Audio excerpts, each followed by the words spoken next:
사도행전 2장 40절로 42절의 말씀입니다. 신약성경 190면에 있습니다. 사도행전 2장 40절로 42절의 말씀 우리 찾아서 함께 합독합니다. 시작. 또 여러 말로 확증하며 권하여 이르되 너희가 이 패역한 세대에서 구원을 받으라 하니 그 말을 받은 사람들은 세례를 받음에 이날에 신도의 수가 3,000이나 더하더라. 그들이 사도의 가르침을 받아 서로 교제하고 떡을 떼며 오로지 기도하기를 힘쓰니라. 아멘. 자, 오늘 이 말씀을 가지고 이 패역한 세대에서 구원이라고 하는 제목으로 은혜를 나누려고 합니다. 이제 사도행전을 시작하면서 예수님의 부활과 승천을 우리에게 알려주고 그 예수님의 말씀에 순종하는 120명이 다락방에 모여서 약속한 성령을 사모하며 전심으로 기도를 했습니다.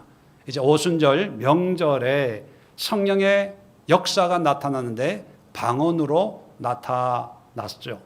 이 방언을 들은 많은 사람들이 놀라기도 하고 신기하게 여기기도 하고 또 술 취했다라고 조롱하기도 했습니다. 이에 베드로는 처음으로 설교를 하기를 시작하면서 방언에 대한 오해를 하고 있는 사람들에게 설명을 합니다. 우리가 술 취해서 이러는 것이 아니라 약속된 성령이 임해서 그 성령으로 말미암아 이런 방언의 현상이 일어났다는 것을 설명을 하고 이어서 이 성령이 어떻게 우리에게 임하게 됐는지를 설명을 하는데 그 설명에서 중요한 것이 바로 나사렛 예수, 얼마 전에 죽은 그 나사렛 목수의 아들 예수가 하나님이 죽음과 부활과 승천과 하나님 보좌 우편에 앉게 하심으로 우리의 주와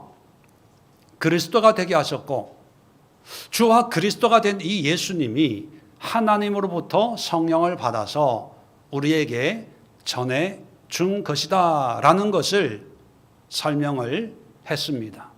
그리고 오늘 그 마지막으로 이 성령이 임함으로 해서 어떤 역사가 일어나게 됐는가를 얘기하고 있는데 자 40절에 보면 또 여러 말로 확증하며 권하여 이르되 너희가 이 패역한 세대에서 구원을 받으라.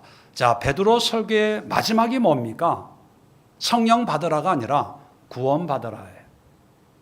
그러면 이 성령을 받아야 될 이유가 뭡니까? 구원 받기 위해서 성령이 필요한 거지요. 그러면 여기서 우리가 다시 한번 구원이란 의미를 다시 한번 명확하게 분명하게 정리할 필요가 있습니다.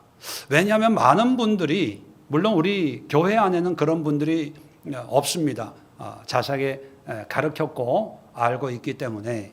그런데 일반적으로 구원하면 어떤 분들은요 예수님을 믿음으로 죄 사함 받고 하나님의 자녀가 되어서 이제 죽으면 영원한 하나님의 나라에서 영원한 삶으로 인도되는 것, 그게 구원이라고 생각을 합니다.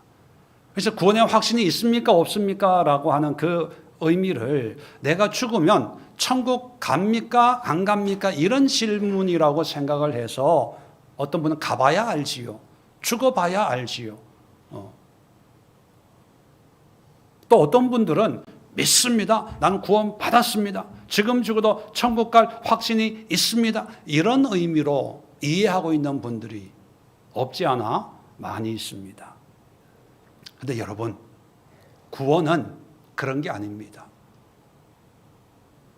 자, 베드로의 설교를 듣고 3,000명이 이제 회개하는 이런 놀라운 역사가 일어나게 되거든요. 근데 이 3,000명이 이해하는 구원, 그 구원은 40절에 나와 있는 것처럼 이 패역한 세대, 패역이란 말은요 원어적으로 삐뚤어졌다, 벗어났다는 그런 의미입니다. 하나님이 정하신 그 길에서 벗어난 그런 세대는 뭡니까? 이 세상을 얘기하는 거예요. 죽어서 가는 그런 세상이 아니라 우리가 날마다 매일 현실이라고 하는 그런 일상을 살아가는 그런 세상, 그런 세상에서 구원을 받는 거예요. 자, 그래서 예수를 주와 그리스도로 영접하고 지난 시간에 말씀드린 것처럼 회개하고 이런 예수의 이름으로 세례를 받아서 예수가 나의 주인이시고 나의 그리스도입니다라고 고백하고 살면 하나님이 성령을 보내주시는데 이 성령으로 말미암는 구원은 어떤 의미냐? 바로 그 순간부터 구원은 시작이 됩니다. 왜냐하면 예수가 주라는 것은 예수님이 왕이라는 얘기거든요. 왕이 다스리는 나라의 백성으로 내가 살겠습니다 하는 순간 이미 하나님의 나라가 임한 겁니다. 이 하나님의 나라라는 개념을 마태복음에서는 천국이라는 단어로 번역이 되어 있고요. 다른 성경에서는 하나님의 나라로 번역이 되어 있어요. 이것이 바로 죽어서 가는 천당이 아니라 살아서 누리는 천국의 의미인 거죠. 그래서 이 땅에서 하나님의 백성으로 사는 것, 그게 구원이에요.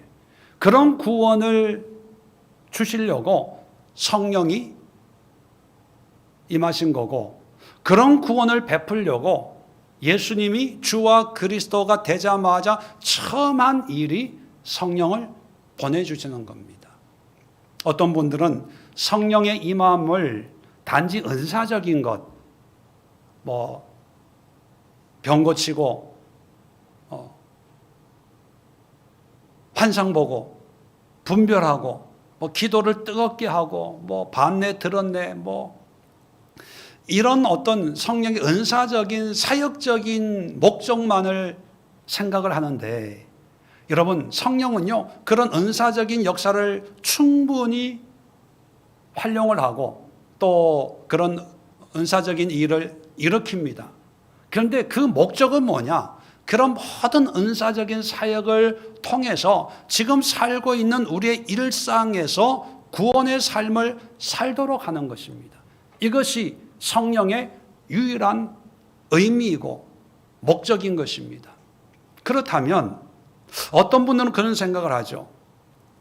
구원받았는지 안 받았는지는 나와 하나님과의 관계이기 때문에 누구도 몰라. 오직 나는 믿음으로 고백하고 확신하는 것뿐이지, 구원해 주는 하나님이기 때문에 하나님만이 아셔, 이렇게 생각을 합니다. 예, 그 말도 맞아요. 그 말도 100% 맞는 얘기입니다. 그런데 더 중요한 것은 뭐냐? 이 성령이 우리에게 구원을 주시잖아요. 구원으로 인도하지 않습니까? 그러면 이 성령으로 말미암아 우리가 구원받았다면 우리 삶 속에 반드시 구원에 합당한 그런 열매들이 나타나게 되어 있는 거예요. 그래서 우리 인간들은요, 100% 확신할 수는 없지만 그런 삶에서 나타나는 구원의 어떤 결실들, 열매를 보고, 이 사람은 구원의 삶을 살고 있구나, 또는 그렇지 못하구나, 대충 분별은 할 수 있습니다. 왜? 나타나는 거기 때문에. 자, 오늘 성경에 등장하는 3,000명이나 되는 이런 사람들이 세례를 받았어요. 그리고 성령의 은혜를 사모하면서 전심으로 기도합니다. 구원을 받았는지 안 받았는지 우리는 확실히 몰라요. 그런데 중요한 것은 이런 성령의 은혜를 통해서 변화된 삶을 우리에게 42절에 이렇게 얘기합니다. 그들이 사도의 가르침을 받아 서로 교제하고 떡을 떼며 오로지 기도하기를 힘쓰니라. 42절은 간단하게 소개하고 있는데요, 이 42절의 내용을 43절부터 47절까지 자세하게 설명하고 있습니다. 그래서 42절은 요약이고 거기에 대한 설명이 43절로 47절입니다. 자, 이 설명을 보면, 구원받았다라고 하는 사람들에게 나타나는 어떤 변화가 크게 세 가지가 있습니다. 첫 번째 변화는 하나님과의 관계에서 나타나고요. 두 번째 변화는 사람들과의 관계에서 나타나고, 세 번째 변화는 우리의 일상에서 나타납니다. 일상에서. 자, 그래서 이런 변화가 초대교회만 있었던 것이 아니고 이런 구원의 역사가 일어나는 모든 곳에 공통적으로 나타납니다. 4장에 보면 5천 명이, 자, 4장 4절에 보면 말씀을 들은 사람 중에 믿는 자가 많으니 남자의 수가 약 5천이나 되었더라. 5천 명이 또 믿어요. 자, 이 믿는 사람들의 변화가 뭐냐? 자, 32절 보십시오. 믿는 무리가 한 마음과 한 뜻이 되어 모든 물건을 서로 통용하고 자기 재물을 조금이라도 자기 것이라 하는 이가 하나도 없더라. 35절에 사도들의 발 앞에 두며 그들이 각 사람의 필요를 따라 나누어 줌이라. 자, 5천 명이 믿게 되는데도 같은 이런 일들이 일어나게 되는 걸 보면 시대와 환경은 다르지만 역사하는 성령은 2000년 전에 역사한 성령이나 지금 역사하는 성령이나 동일한 하나님의 영입니다. 동일한 하나님이 행하시기 때문에 동일한 현상들이 나타나요. 물론 세부적으로 나타나는 어떤 현상들은 시대와 환경과 상황에 따라서 다르겠지만 공통적으로 하나님과의 관계의 변화가 일어나고 이웃 간의 관계에서 변화가 일어나고 세 번째, 실질적인 내 삶의 변화가 일어난다는 것입니다. 이것이 구원받은 사람의 어떤 모습, 열매라는 거예요. 여러분 오해하지 마십시오. 이렇게 되어야 구원받는 게 아니고 그건 행위 구원적인 의미고요. 구원은 예수가 나의 주와 그리스도인 것을 믿고 회개하고 그의 이름으로 세례를 받는 거예요. 이러한 삶은 그러한 믿음에 대한 열매, 결실입니다. 보너스예요.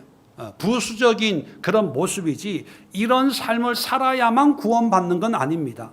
자, 그렇다면 우리는 구원으로 살고 구원받았다는 믿음이 있고 구원을 향해서 걸어가고 있지 않습니까? 그러면 당연히 이러한 세 가지 요소의 변화들이 우리 삶 속에 나타나야 됩니다. 이런 게 없다.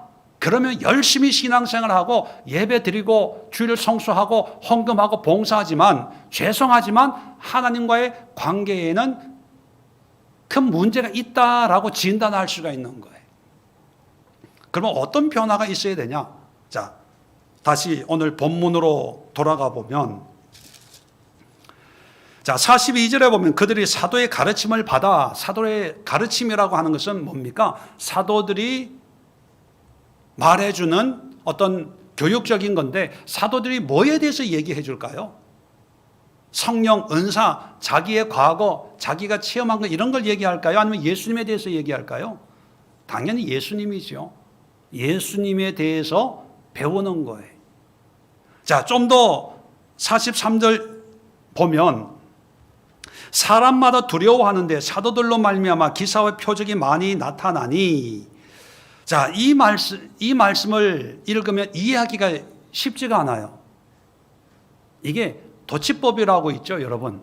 앞뒤를 바꿔 놓으니까 이게 더 헷갈리는데 정상적으로 하면 이런 의미입니다. 사도들로 말미암아 기사와 표적이 많이 나타나니 사람마다 두려워하더라. 이게 본문의 의미예요. 그러면 사도들로 말미암아 기사 표적이 많이 나타나는데 그걸 보면서 이 사람들이 두려워해요. 사도들을 두려워했을까요? 하나님을 두려워했을까요? 기사와 표적을 통해서 하나님을 보는 거예요. 사도를 보는 게 아니라.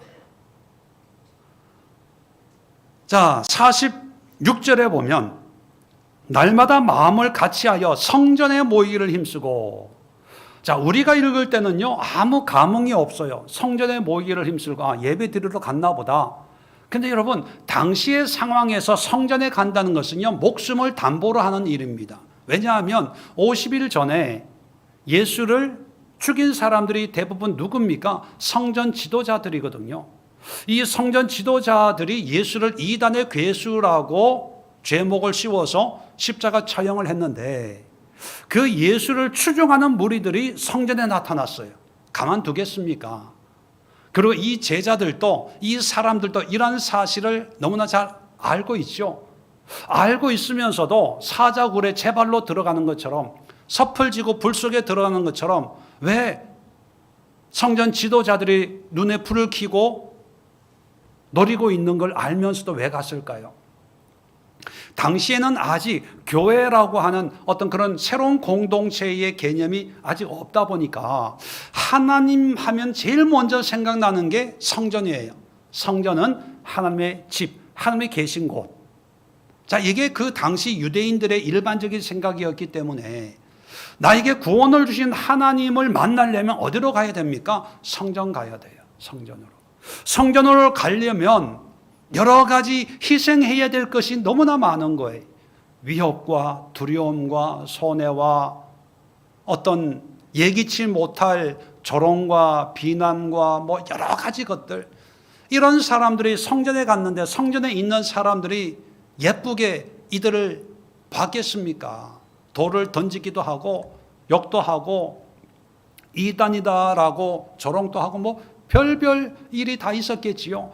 그런 거를 다 감수하면서 가는 거예요. 왜요? 하나님에 대한 열심, 열정이기 때문입니다.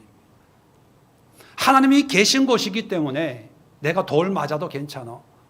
내가 피곤하고 힘들고 어떤 손해가 와도 나는 괜찮아. 나 같은 죄인을 구원해 주신 그 하나님을 만날 수 있는 곳이라면 누가 뭐라 그래도 나는 갈 거야. 자, 그 다음에 또 보면 46절에 보면 집에서 떡을 떼며, 자, 떡을 뗀다는 것은요 성찬을 의미합니다. 보통 떡을 먹는다라고 표현하면 식사를 의미하는 거고, 뗀다는 것은 원어적으로 찢는다는 의미거든요. 떡을 찢는다는 것은 예수님이 성만찬을 통해서 친히 떡을 찢어서 나누어 주신 그 성찬을 의미하는 것입니다. 근데 집에서, 성전에서만 아니라 집에서도 그 예수님의 마지막 가르침을 상고하면서 성찬을 했어요. 이것은 예수님의 말씀을 순종하려고 끝까지 지켜내려는 어떤 몸부림, 또 열정, 사모함의 그런 모습입니다. 그래서 하나님과의 그 관계가 누가 이렇게 해라 저렇게 해라 하기도 전에 3,000명이 되는 이런 사람들이 한 마음이 되어서 함께 움직이면서 하나님에 대한 열심, 하나님에 대한 열정으로 똘똘 뭉쳐 있는 것을 보게 됩니다. 그런데 원래 이 사람들이 이런 유의 신앙을 가진 사람들이 아니거든요. 원래 이 사람들은요 율법적인 사람들이었습니다. 율법에서 하라고 하면 되고, 절기 지켜라 하면 절기 지키고, 안식일 지키라 하면 안식일 지키는 거예요. 하나님께는 별로 관심이 없고 자기들이 지키는 그 삶의 행위와 의미가 중요해요. 지켰냐 안 지켰냐. 그리고 이것은 습관적이에요. 종교적입니다. 안식일 되면 당연히 성전에 가야 되는 거고, 절기가 오면 당연히 해야 되는 거고, 누가 물어보면 왜 해야 되는지 몰라요. 중요한 것을 지금까지 해왔기 때문에. 안 하면 좀 마음이 불편해요. 해야 편해요. 그러다 보니까 준강제적이고 의무적인 그런 신앙생활을 했는데, 지금 성령을 통해서 구원의 은혜를 경험한 이 사람들은요 누가 하라 마라 하기도 전에 자발적이에요. 자원합니다. 기꺼이 합니다. 그리고 더 중요한 것은 율법이 아니라 하나님 중심이, 하나님께 관심이 있는 거예요. 하나님을 알려고 하는 거예요. 하나님을 예배하려고 하는 거예요. 하나님의 말씀에 순종하려고 하는 거예요. 여러분, 우리가 신앙생활 오래 할 때 참 위험한 함정에 빠질 위험이 있습니다. 그건 뭐냐면 익숙한 신앙생활을 하다 보면 하나님께는 관심이 없고 내가 하고 있는 이 일에 관심이 있어요. 주일 성수했냐? 오늘 주일이니까 교회 가야 되는 거 아니야? 예배 참석해야 되는 거 아니야? 봉사해야 되는 거 아니야? 목사인 저 같은 사람도 어떤 분들은 오해합니다. 어떤 오해하냐면 목사님이니까 하나님과 많은 시간을 가진다고 생각을 합니다. 여러분 오해예요. 착각이에요. 목회를 해도요, 하나님께 관심이 없고 목회에 더 관심이 있을 수가 있어요. 여러분 설교하잖아요. 설교도 하나님께 관심보다는 설교에 관심을 가질 때가 있어요. 어떻게 잘 설교할까? 사람들이 이 말씀을 들을 때 오해하지 않고 어떻게 잘 이해시킬 수 있을까? 어떻게 논리적으로 서론, 본론, 결론, 기승정결, 그래서 몇몇치를 설교에 매달릴 때가 있어요. 여러분, 그것은 하나님하고 구원의 관계가 없어요. 일의 관계, 하고 있는 그런 활동의 관계가 있는 거예요. 구원은 우리의 오감을요, 하나님께 집중하게 만듭니다. 여러분, 여러분의 신앙이 하나님께 관심이 있는지 아니면 신앙에, 기독교에, 교회에, 예배에, 신앙 행위에 관심이 있는지 한번 들여다보십시오. 많은 분들이 예수님, 하나님께는 관심이 없어요. 그러면서 구원을 얘기합니다. 구원 받았대요. 그것은 하나님이 주시는 구원의 은혜가 아니라 그저 자신의 신념입니다. 신념이에요. 여러분은 어떤 구원을 누리고 살고 경험하고 고백하고 있는지 하나님과의 관계에서 한번 점검해 보시고요. 두 번째는 사람 간의 관계, 이웃 간의 어떤 관계로 나타납니다. 자, 42절에도 가르침을 받아 서로 교제하고 떡을 떼며, 떡을 떼는 성전이죠. 성찬이죠. 자, 44절에도 보면 믿는 사람이 다 함께 있어 공동체를 형성을 합니다.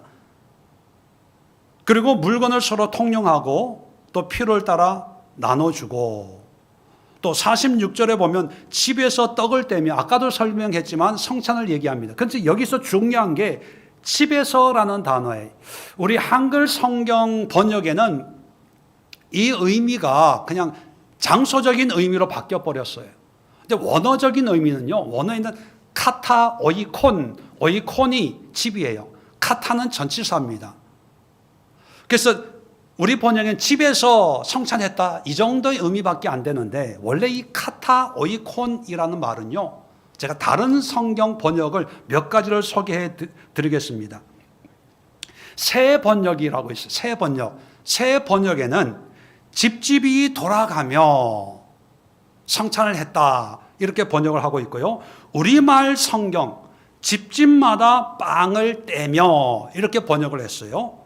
그리고 킹 제임스 성경, 흠정역이라고 하는 그 성경은 집에서 집으로 돌아가며, 이렇게 번역을 했어요. 공통점이 뭡니까? 그냥 집에서의 장소적인 의미가 아니라 그 성찬을 하는 태도, 상태를 얘기합니다. 한 집이 아니라 집집마다 돌아가면서, 돌아다니면서. 또 더 중요한 것은요, 너네 집에서 성찬하자, 이게 아니라 너네 집에서도 하고 우리 집에서도 해. 초대하는 거예요. 집집마다 돌아가는 거예요. 오늘날은 우리는 예배라고 하는 것이, 교회라는 곳이 생기다 보니까 한 곳에 이게 정해져 있습니다. 예배 드리러 가고 교회에 오는 거예요. 근데 물론 초대교회 때는요, 교회라는 공식적인 그런 모임이 아직 확정이 안 되다 보니까 성전에도 가지만 또 집에서도 만찬을, 애찬을 하는데, 한 집에서만 하는 게 아니라 우리 집에서도 해, 우리 집에서도 해. 사람들마다 다 자기의 집을 오픈을 해서 사람들을 초대했다는 거예요. 자, 이것이 나중에 뭐로 발전을 하냐 하면 교회가 되는 거예요. 근데 오늘날 교회가 많이 있는데 여러분, 오늘날의 교회가 곧 성경에 있는 교회라고 이해하면 안 됩니다. 성경의 교회와 오늘날의 교회는 분명히 차이가 있어요. 언젠가 말씀드렸지만 성경의 이스라엘과 오늘날의 이스라엘과는 같아요, 틀려요? 달라요. 마찬가지로 성경의 교회와 오늘날 교회는 달라요.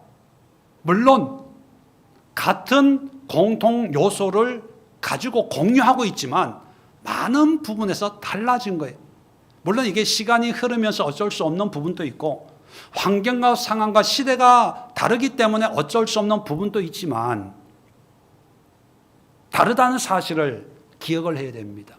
그렇다면 우리는 다른 부분은 중요하지 않는 것은 빼야 되고 공통적으로 공유하고 있는 부분은 끝까지 수호해야 되는데 우리가 교회로서 2000년이 지난 이 시대 교회로서 끝까지 교회의 어떤 정체성을 유지하기 위해서 목숨 걸어야 될 부분이 뭘까요?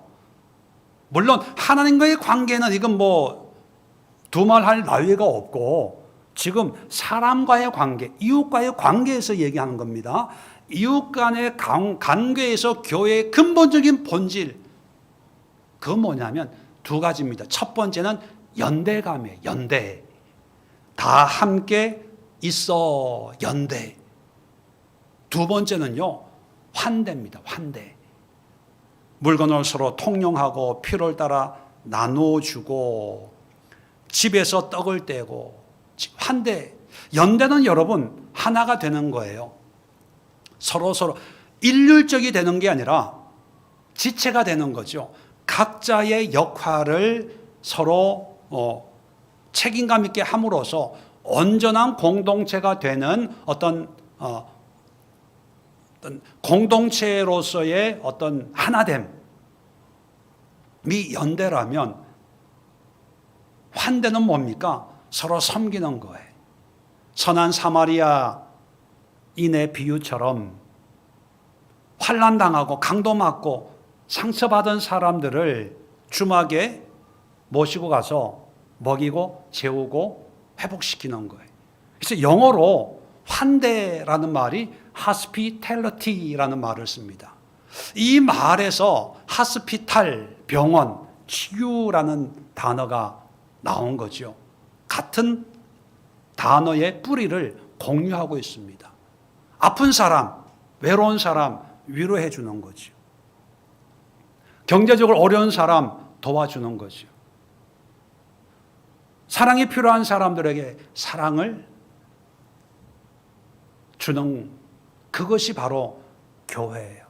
그것이 바로 구원받은 사람들에게 성령을 통해서 자연적으로 나타나는 두 가지 현상이 연대와 환대. 이것이 교회였어요. 그런데 오늘날 시대가 달라지다 보니까 연대감은 강해지는 경향이 있습니다. 왜? 개교회주의가 되다 보니까 우리 교회, 우리 교인, 우리 교파, 이런 교단, 이런 장로교냐, 감리교냐, 이런 것 때문에 연대감은 있고 너무 강하다 보니까 우리 교회가 최고고 다른 교회는 문제가 많은 그런 어떤 차별적인 논리까지 나오는 시대가 됐습니다. 자, 그러다 보니까 연대가 강하게 되다 보니까 상대적으로 약화되는 게 뭐냐? 환대예요. 다른 사람에게는 신경을 안 써요. 나만 신경 씁니다. 자, 그러다 보니까 이 교회가 어떻게 연대와 환대를 실천하냐 하면 성도들은 그냥 헌금만 하면 되고 환대는 누가 합니까? 교회가 하는 거예요. 교회가 병원 짓고 교회가 학교하고 교회가 구제하고 교회가 뭘 하고 그걸 보여주는 거예요. 여러분이 헌금한 이 헌금으로 선교지에 이런 학교를 지었습니다. 이런 구제센터를 지었습니다. 탈북자 선교를 이렇게 합니다. 노숙자 선교를 이렇게 합니다. 그러면 성도들이요, 너무 감동을 받아요. 야, 내가 한 헌금이 이렇게 쓰임 받는구나. 참 감사하다. 야, 우리 교회 좋은 교회, 우리 목사님 훌륭한 목사님. 근데 여러분, 이건 구원하고 전혀 상관이 없는 거예요. 착각하지 마세요. 그것이 하나님의 역사라고 생각하지 마시고 그건 교회의 일입니다. 왜 그러냐 하면 여러분 잘 한번 생각해 보세요. 교회는 그런 일을 해요. 그런데 교회가 하다 보니까 성도들은 해요, 안 해요? 성도는 안 해요. 뭐만 합니까? 교회가 무슨 일을 한다고 하면 헌금만 해요. 누가 많이 헌금하냐? 어느 장로가 뭐 1억을 하냐, 10억을 하냐, 그걸로 야, 믿음 좋은 장로님, 믿음 좋은 권사님 이렇게 칭찬을 합니다. 그래서 교회는 그런 일을 해요. 그런데 문제는 뭐냐 하면 성도들의 삶은 안 바뀌어요. 성도들의 삶에는 환대가 안 나타나요. 왜 안 나타납니까? 내가 안 해도 교회가 하니까. 교회가 하는 것이 곧 내가 하는 거라고 착각을 해요. 왜? 목사들이 그렇게 설교를 하니까. 헌금하면 여러분의 사랑과 정성이 선교지에 가서 이렇게 많은 열매를 결실을 맺습니다. 이렇게 설교를 하니까 내가 헌금해서 교회가 그런 사역을 하는 것이 곧 내가 한 거라고 내 스스로가 믿어버려요. 그리고 나에 대한 의무와 책임이 이제 교회로 갔기 때문에 홀가분해지는 거예요. 그리고 나는 구제하고 선교하고 사랑을 베푼다고 생각을 합니다. 예, 어느 정도는 맞아요. 근데 치명적인 단점은 뭐냐면 그런 생각 때문에 내 삶에서는 안 나타나는 거예요. 내 삶은 더 인색해지는 거예요. 누구 하나 커피 한 잔 사주는 것도 너무 아까워.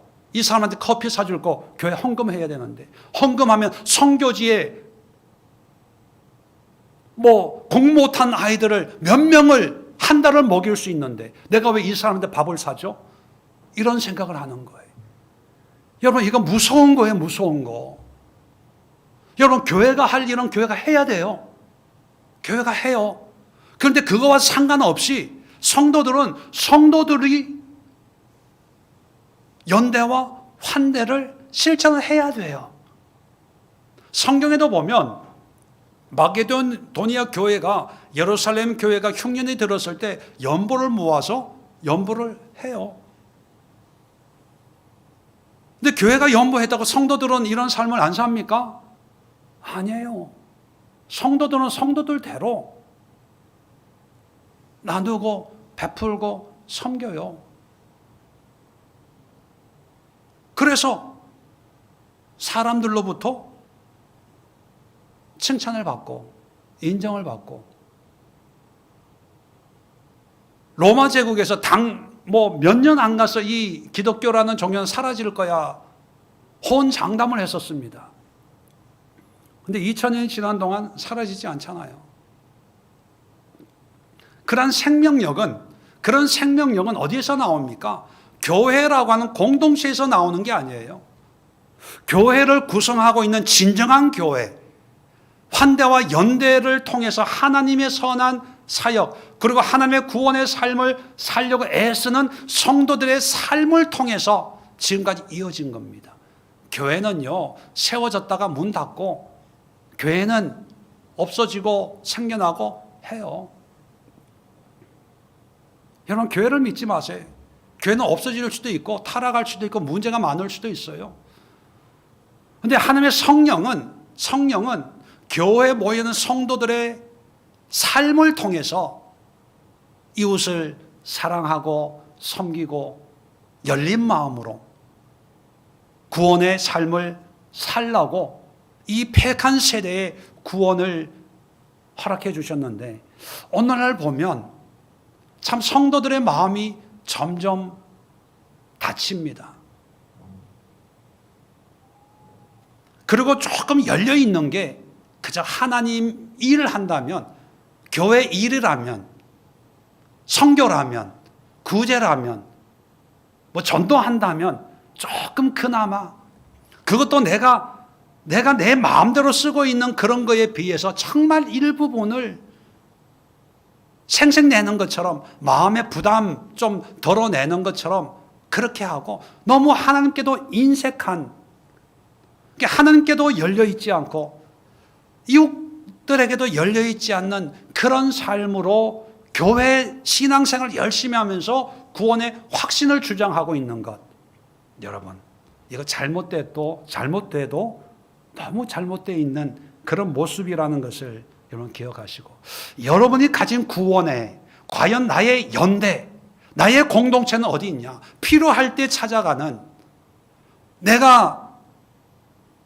마음대로 나의 원함대로, 연대라는 건 뭐냐면 이 사람이 필요할 때 내가 있어줘야 되고 또 내가 필요할 때 있어주는 그거거든요. 이게 연대거든요. 연합. 근데 오늘날은 내가 필요할 때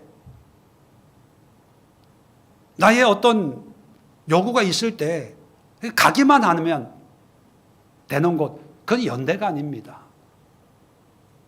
환대. 나는 환대받고 싶은데 다른 사람은 환대를 안 해준다? 그런데 구원을 얘기한다? 여러분 한번 점검해 보십시오. 세 번째가 뭐냐 하면 일상인데, 일상을 얘기하는데 사실 여기에는 물질적인 걸 더 많이 얘기합니다.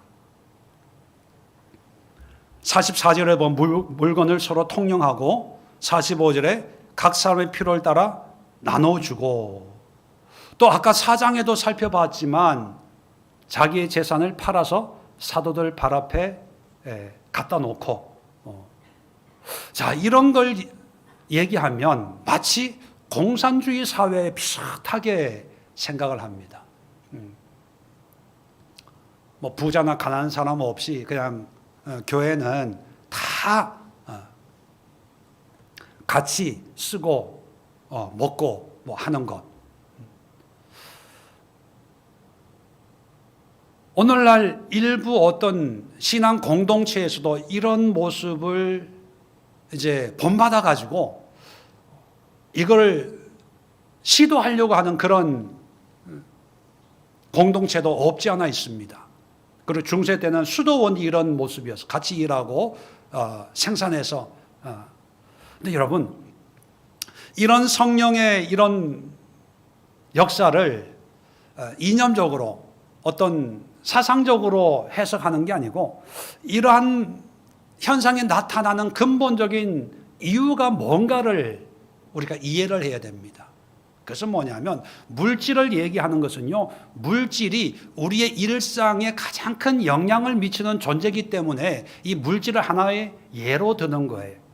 물질만 이렇게 한다고 구원받은 게 아니고 이런 물질까지 이렇게 사용한다, 그것을 얘기하는데, 자 베드로의 설교를 통해서 예수가 주와 그리스도가 되었다는 것을 이제 알게 되지 않습니까? 자, 이 사실을 통해서 이 물질적인 이런 서로 통용이, 우리가 보통 유무상통, 있는 자나 없는 자가 서로 하나가 되는, 서로 통용되는 이런 사회를 만들게 된 것은, 공산주의는 인민이 모든 것의 주인이다, 이런 의미로 있는 자나 없는 자가 공평하게 나눠 갖는다는 그런 개념인데, 기독교는요 모든 것의 주인이 하나님이라는 거예요. 하나님. 왜? 예수가 주니까, 왕이시니까 예수님이 주인이기 때문에. 그러면 나는 뭡니까? 그 물건을 지금 가지고 있는 나는 주인이 아니라 청지기, 종이다 하는 생각을 갖는 거예요. 자, 종이 주인의 물질을 가지고 그걸 관리하고 사용해야 된다면, 사용할 때 제일 중요한 요소는 뭡니까? 내 뜻이 아니라 하나님의 뜻이라는 거예요. 이 세 가지가 적용이 될 때 이들 사람들에게 나타난 현상이, 모습이 오늘 우리가 본문에 읽은 서로 통용하고 필요를 따라 나눠주는 이런 모습이 되는 거예요. 성령은 구원의 삶을 사는 사람들에게 우리의 삶을, 물질 포함해서 우리의 삶을, 첫 번째 하나님이 주인이시다, 두 번째 우리는 하나님의 종이다, 그렇다면 세 번째 우리의 삶을 어떻게 살아야 될까? 하나님의 뜻, 하나님의 영광을 위해서 살아야 된다, 이걸 얘기하고 있는 거예요.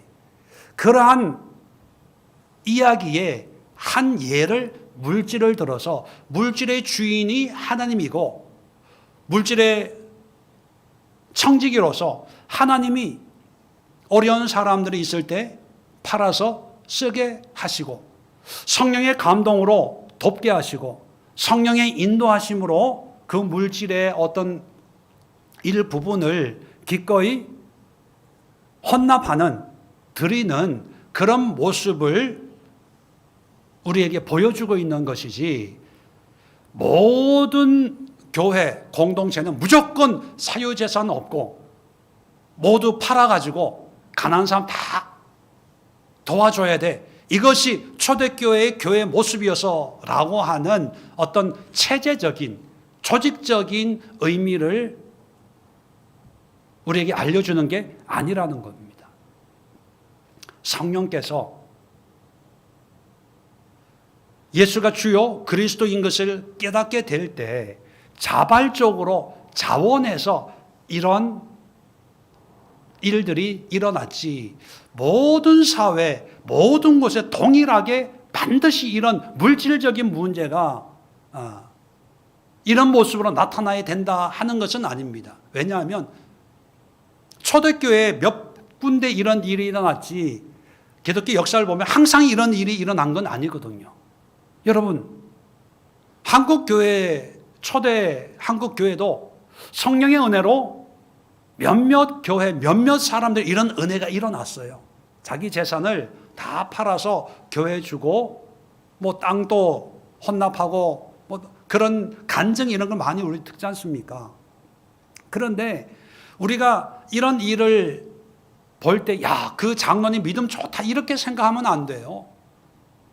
그 재산을 어떻게 다 교회에다가 다 바치고 그렇게 생각하면 안 되고 그분이 성령에 순종해서 성령께서 그분의 재산을 통해서 이런 일을 하려고 하나님이 또 이렇게 역사하시는구나. 하나님의 역사에 관심을 가져야 되고 그렇다면 하나님은 나에게 뭘 말씀하시는가? 나에게 뭘 깨닫게 하시는가? 어떤 감동을 주는가를 예민하게 생각을 해야 돼요.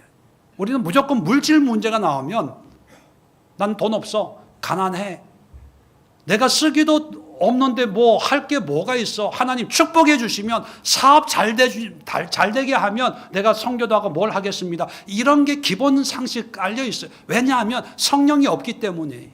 성령의 감동, 성령의 말씀에 순종하기보다는 내 생각, 내 형편, 내 상황에 매여 있는 거예요. 자, 그런 생각을 내어놓고 없어도 괜찮아요. 헌금 못해도 괜찮아. 뭐 없는데 어떻게 하겠습니까? 근데 중요한 것은 성령이 나에게 뭘 말씀하고 있는가? 왜? 성령은 내 삶의 주인이에요. 하나님의 영이기 때문에 주인이 나를 가난하게 하셨어요. 왠지 모르지만 하나님이 뜻이 있겠죠. 나의 이 가난함을 통해서 하나님이 뭘 원하시는지, 뭘 하기를 원하는지. 가난해도 하나님이 일을 할 수 있어요. 또 병들어도 몸이 약해도 하나님의 일을 할 수 있어요. 지금 유아실에 아이들 키우고 있는 부부 있지 않습니까? 애들 때문에 다른 일 신경을 못 쓸 수 있어요. 그래도 하나님의 일을 할 수 있어요. 나이 들어서 뭐 아무것도 들리지도 않고 보이지도 않을 수 있어요. 그래도 하나님의 일을 할 수 있어요. 우리 이 코에 호흡이 있는 순간 끊어지면 할 수가 없지만 호흡이 있는 순간 어떤 상황 여건에서도 하나님의 기쁨을, 하나님의 영광을 드러낼 수 있는 일을 할 수 있어요. 그 할 수 있도록 성령이 말씀하고 있어요. 인도하고 있어요. 이게 구원의 삶이에요.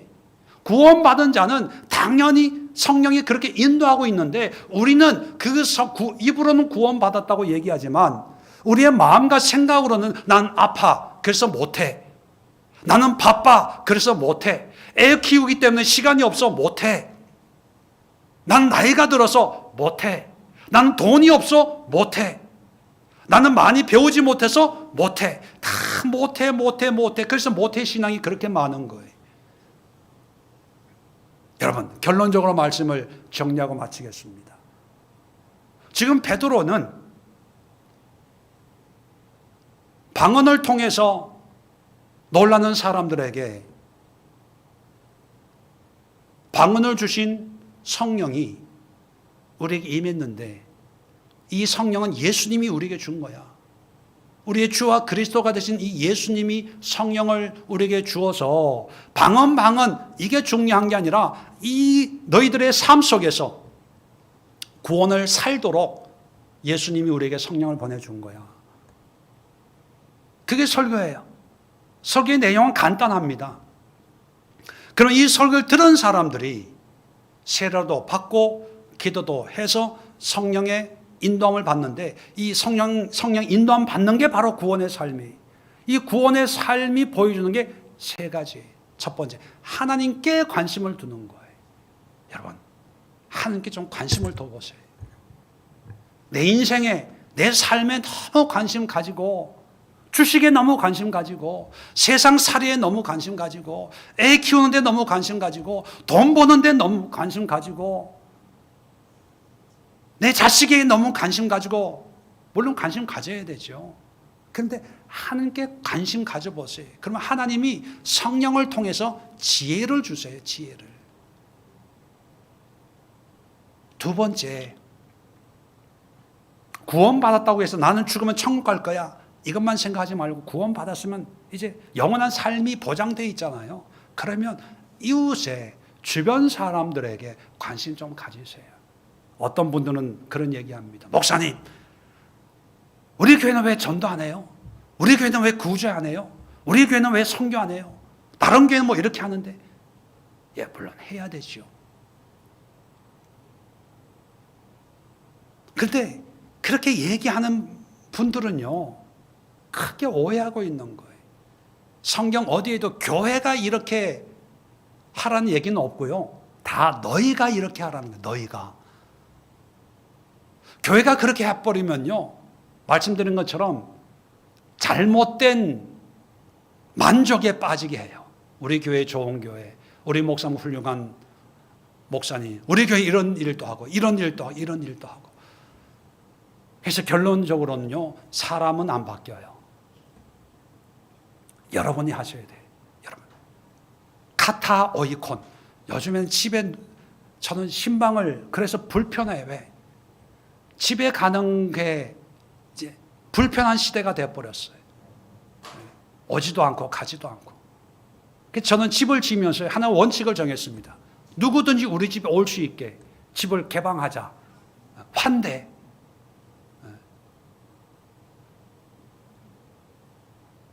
그래서 정말 집에 손님들이 많아요. 여러분 집을 오픈하세요. 마음도 열으시고 집도 열어서 주변 사람들, 아유, 초라해요, 못해요, 뭐. 여러분, 초대교회 때는 노예들도 종들도 단칸방, 요즘 그래도 집 돈물 찬물 나오잖아요.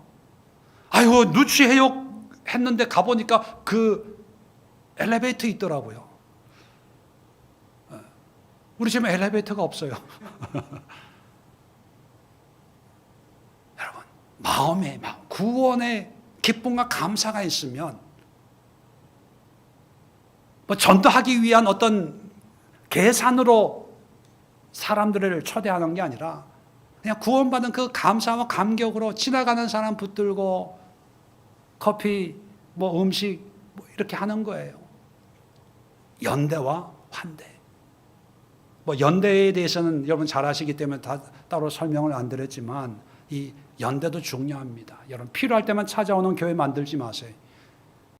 필요가 되어주는 그런 교회가 되도록 여러분 만드세요. 세 번째가 뭐냐? 우리의 삶의 주인이 하나님입니다. 하나님의 도구로 여러분 드리세요. 물질, 시간, 여러분의 건강, 여러분의 삶을 하나님이 마음껏 쓰시는.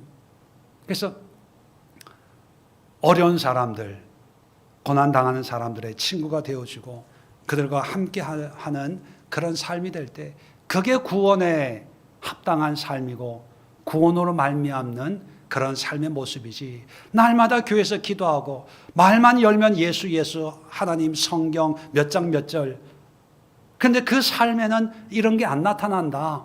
여러분, 구원이 아니다라고 단언할 수는 없지만 뭔가 크게 잘못된 그런 구원의 삶이 아닌가 한번 의심해 볼 수 있다는 것을 여러분 한번 기억하시고, 여러분이 가진 구원, 오늘 말씀을 통해서 다시 한번 점검할 수 있기를 주의 이름으로 부탁을 드립니다. 기도합니다. 좋으신 하나님 아버지, 감사합니다.